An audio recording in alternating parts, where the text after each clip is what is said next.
네, 예전에 두란노에서 주관하는 아버지 학교의 스텝으로 참여한 적이 있습니다. 스텝으로 참여하면서 이제 강의를 들은 적이 있었는데요.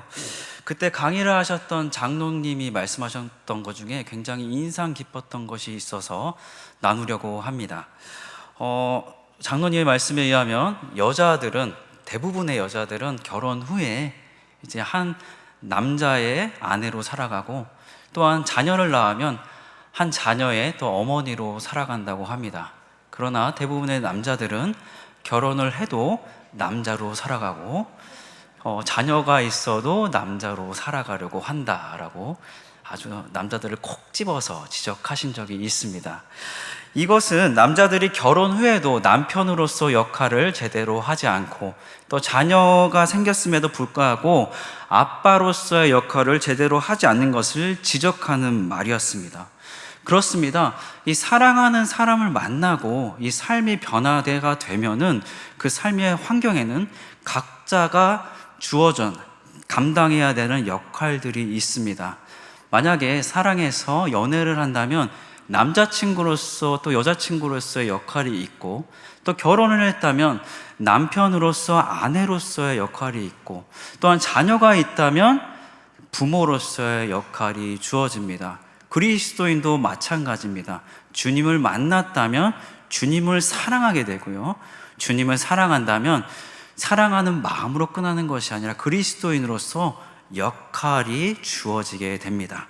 우리는 그리스도인으로서 어떤 역할을 감당해야 하며, 더 나아가서 그 역할을 잘 감당하고 있는지 오늘 본문을 보면서 한번 살펴보도록 하겠습니다.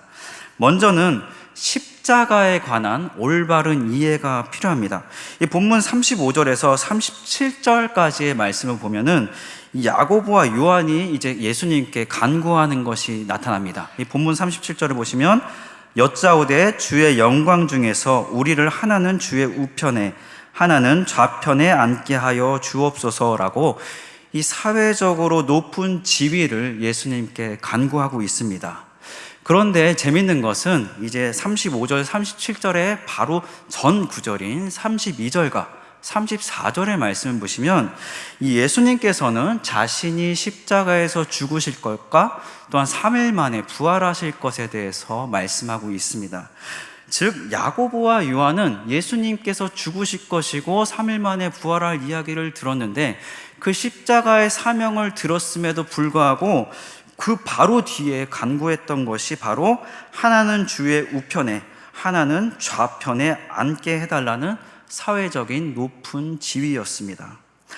예수님의 십자가의 죽으심에 관한 사명을 들은 후에 야고보와 요한은 어떻게 이러한 요구를 예수님께 할 수 있었을까요? 아마도 야고보와 요한은 이 십자가의 사명에 대해서 이제 로마의 압제에 있던 이스라엘 백성들이 해방될 때가 왔다, 이제 이스라엘이 강대국으로서 역할을 감당하게 될 것이라는 왜곡된 해석으로 보았던 것으로 보여집니다. 야고보와 요한, 이렇게 왜곡되게 십자가의 사명을 해석할 수밖에 없었던 이유는 무엇일까요? 크게 두 가지로 말할 수 있습니다. 첫 번째는 자신의 나라, 이 자신 이스라엘 나라만의 회복을 원했기 때문입니다. 이 예수님께서 감당하셨던 그 십자가를 우리도 감당하려면 십자가에 대해서 바른 이해가 필요합니다. 그러려면은 우리는 모든 열방을 주님의 마음으로 품을 수 있어야 합니다. 우리도 혹시 우리 교회만의 부흥, 우리 가정만의 부흥, 한국 교회만의 부흥을 소망하며 기도하고 있지는 않습니까? 우리는 영등포교회에 속한 모든 교회들의 부흥, 더 나아가서 한국에 속해 있는 모든 교회들의 부흥, 더 나아가서 열방에 있는 모든 교회들의 부흥을 위해서 힘쓰며 기도해야 할 것입니다. 두 번째로 왜곡된 해석을 할 수밖에 없었던 이유는 자신이 속한 공동체, 그 제자 공동체 안에서도 다른 지체들을 바라볼 때 경쟁 상대로 바라보았기 때문입니다. 이 야고보와 요한은 공동체 안에서도 그 경쟁하며 가장 우위를 차지하기 원했고 우위를 예수님께 간구했습니다. 혹시라도 우리 영등포 노회에 속한 어떤 교회들을 협력 관계가 아닌 경쟁 관계로 바라보고 있다면 그것은 버려야 할 태도라고 보여집니다. 우리 교회가 가장 우위를 하지 못해서 혹시라도 속상해하는 부분이 있다면, 혹시라도 체육대회 때 1위를 못해서 속상하신 분들이 있으셨다면, 다른 1등한 교회를 축복하지 못했다면, 쉽게 얘기해서 우리는 경쟁하는 태도에서 벗어나야 십자가의 사명을 제대로 이해할 수 있다는 것이죠. 그렇기 때문에 우리는 경쟁 사회, 경쟁 구도에서 벗어날 때 십자가의 사명을 제대로 이해할 수 있습니다. 네, 심리학적인 관점으로 보면 이 자신의 업적을 뽐내고 이 다른 이들의 성과를 절대 인정하지 않고 타인보다 항상 앞서 나가야 한다는 강박관념을 가진 이 경쟁적인 사람을 자기애성 성격 장애로 보고 있습니다. 혹시 우리 교회도 업적을 자랑하며 타 교회의 업적은 인정하지 않고 타 교회보다 항상 앞서야 한다는 강박적인 태도를 가지고 있다면 그것은 영적인 자기애성 성격 장애를 가진 교회 공동체라고 말할 수 있을 것입니다. 경쟁이라는 것은 이렇게 무서운 것이지요. 예수님의 십자가의 사명은 예수님이 감당하심으로 끝나서는 안 되고 믿는 우리를 통해서 계속적으로 이어져야 합니다. 그러려면 먼저 십자가에 대한 제대로 된 이해가 필요합니다. 그러나 나만 잘 되길, 우리만 잘 되기를 원하고 다른 이웃과 교회와 다른 나라와의 경쟁하는 태도로는 절대 십자가를 이해할 수도 없고 감당할 수도 없을 것입니다. 두 번째로 우리가 집중해야 될 역할은 예수님께서 마시는 잔을 우리도 마셔야 하고 예수님께서 받으셨던 세례를 우리도 받아야 할 것입니다. 이 본문 38절에 보시면 너희는 너희가 구하는 것을 알지 못하는도다. 내가 마시는 잔을 너희가 마실 수 있으며 내가 받는 세례를 너희가 받을 수 있느냐라고 물으시고 계십니다. 예수님은 크게 두 가지를 받아야 할 것을 말씀하고 있습니다. 첫 번째는 잔, 그리고 두 번째는 바로 세례입니다. 그럼 먼저 예수님께서 마시는 잔은 무엇을 의미하고 있을까요? 이 마태복음 26장 39절 말씀에 보시면 예수님께서 겟세마네에서 기도하실 때 내 아버지여 만일 할만하시거든 이 잔을 내게서 지나가게 하옵소서. 그러나 나의 원대로 마시옵고 아버지의 원대로 하옵소서라고 기도합니다. 즉 예수님께서 감당하셨던 그 마셨던 잔은 그 예수님이 감당해야만 했던 그 사명, 그 십자가의 고난과 죽음을 의미하고 있습니다. 그렇다면 예수님의 십자가는 우리에게 어떠한 의미를 가질까요? 크게 두 가지를 의미하고 보여주고 있습니다. 예수님께서는 십자가에서 죽으셨죠. 그것은 첫 번째로 죽기까지 순종하셨다는 것을 보여주고 있습니다. 우리도 생명을 다해서 하나님의 뜻에 순종해야만 함을 보여주고 있고요. 두 번째로는 죽을 때까지, 즉 시간적으로도 죽을 때까지 하나님의 뜻을 순종해야 함을 보여주고 있습니다. 그렇기 때문에 즉 하나님께서 시간의 주인이 되신다는 것을 인지하는 삶, 또한 하나님께서 생명의 주관자 되시는 나의 생명의 주인 되심을 인지하는 신앙, 이것이 바로 십자가를 감당하는 신앙이라고 말할 수 있을 것입니다. 둘째로 예수님께서 받으신 그 세례는 무엇을 의미하고 있을까요? 마태복음 3장 13절에서 17절까지의 말씀을 보시면 예수님께서 세례 요한에게 물 세례 받으셨던 그 사건이 나타나고 있는데요. 예수님께서 받으실 때, 이 물 세례를 받으실 때 하늘이 열리고 이 성령이 비둘기같이 내려와 임하고 하늘로부터 이는 내 사랑하는 아들이요 내 기뻐하는 자라라고 말씀하고 있습니다. 즉 예수님께서 세례를 받으실 때에 이 삼위일체 하나님 모두가 등장하는 것을 볼 수 있습니다. 또한 공강복음에서는 이 마태복음 3장 13절 17절 그리고 마가복음 1장 9절에서 17절의 말씀을 보시면 이 예수님께서 물세례를 받으신 이후에 이 40일을 금식하시면서 성령님께서 광야로 인도하시는 것이 바로 사단의 시험을 받는 곳이었습니다. 즉 예수님께서 받으셨던 세례를 받는 삶이란 무엇인가? 그것은 삼위일체의 능력을 의지하여 하나님의 인도하심, 성령님의 인도하심을 따라가며 살아가겠다는 삶의 고백인 것을 우리는 알 수 있습니다. 즉 예수님께서 마신 잔은 죽기까지, 또한 죽을 때까지 감당해야 할 그 십자가의 사명을 의미하고 있으며, 또 예수님께서 받으신 세례는 삼위일체 하나님의 능력을 의지하며 오로지 성령님의 인도하심을 따라 살아가겠다는 것을 의미하고 있습니다. 우리는 삼위일체 하나님의 능력을 의지하며 성령님의 인도하심에 따라서 죽기까지, 죽을 때까지 하나님의 뜻을 따라 살아가야 합니다. 그렇다면 우리의 삶 속에서 시간의 주인이 하나님이 되고 계십니까?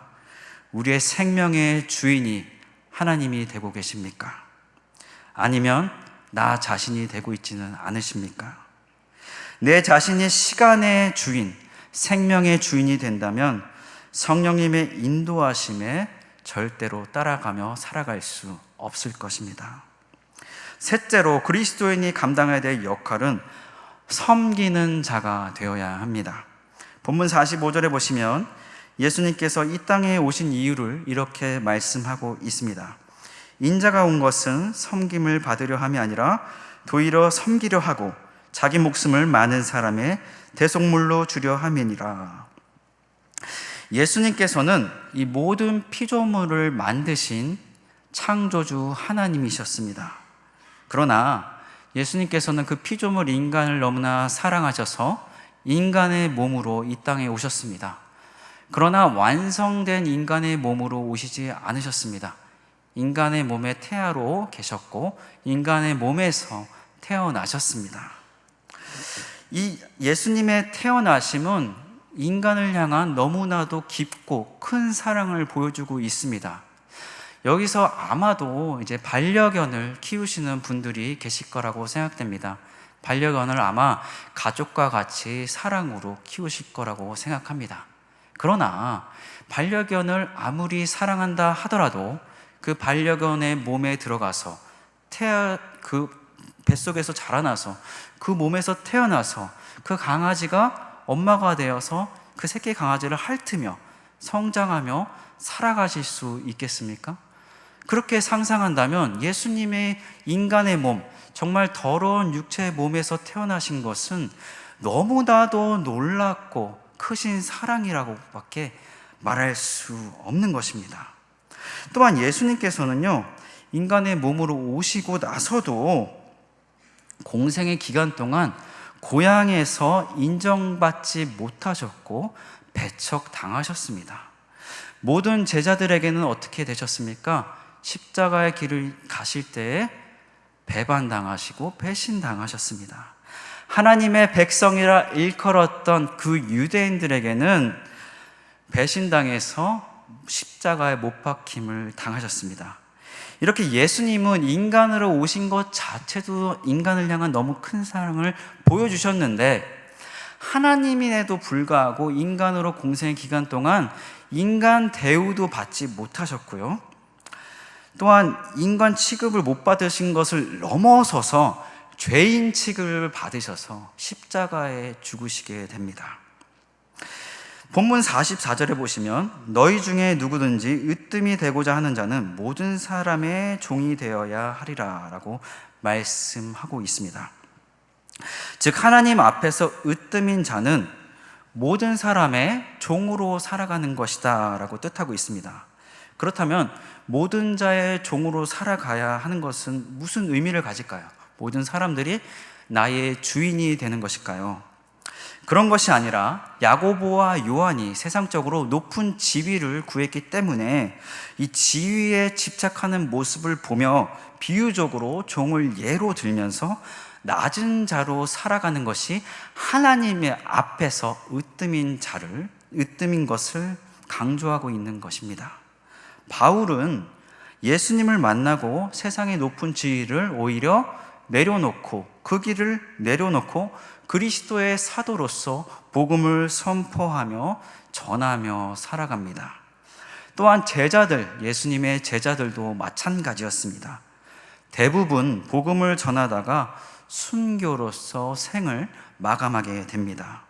그들은 더 이상 예수님을 진정으로 만나고 진정으로 사랑하게 되었을 때 더 이상의 세상의 지위를 원하지도 않고 가지려 하지도 않았고 그저 복음을 전하다가 생을 마감하게 됩니다.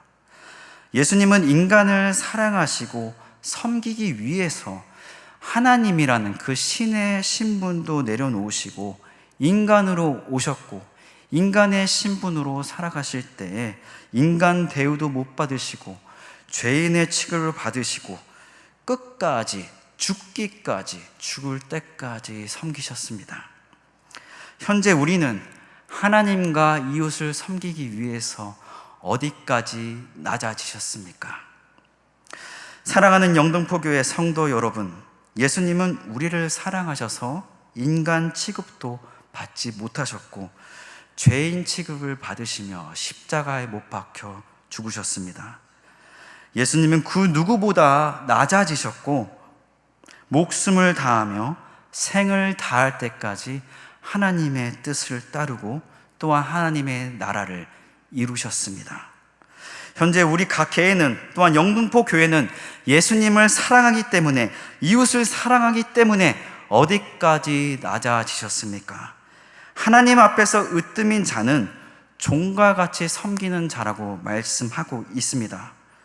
우리 각 개인은 하나님 앞에서 으뜸인 자로 살아가고 있습니까? 우리가 속한 영등포 교회 이 공동체는 하나님 앞에서 으뜸인 교회로 지내고 사역하며 하고 지내고 있습니까? 우리는 더 낮아져야 합니다. 왜냐하면 예수님께서 더 낮아지셨기 때문입니다. 더 낮아지셔서 섬기는 자가 되어서 하나님 앞에서 으뜸인 자로 살아가시는 한 분 한 분 되시기를 주님의 이름으로 축복하고 또한 소망합니다.